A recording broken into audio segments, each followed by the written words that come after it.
What is your name? This is the question God asks in the dark. Genesis 32:27 tells us Jacob is alone by the river, wrestling through the night with a mysterious figure. This isn't a polite prayer moment. This is desperation. Jacob is stuck between his past and his future, between the man he's been and the man God is about to make him. And right in the middle of that struggle, God asks him a question. What is your name?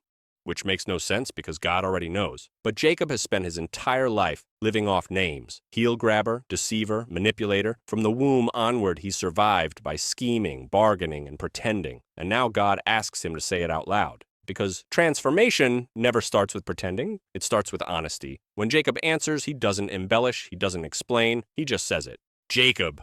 And in that moment, he's not just giving a label, he's confessing a life. Everything the name represents. Every shortcut, every lie, every time he tried to secure blessing without trust.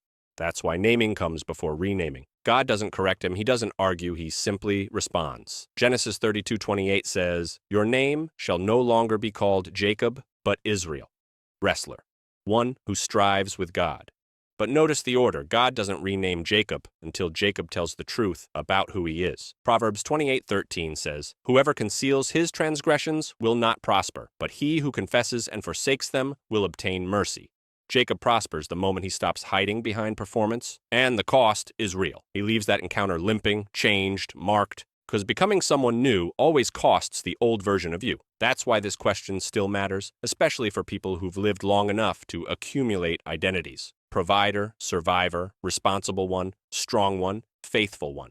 But God isn't asking for your resume. He's asking for your truth. Because once the name is spoken, once the mask is dropped, blessing finally has somewhere to land.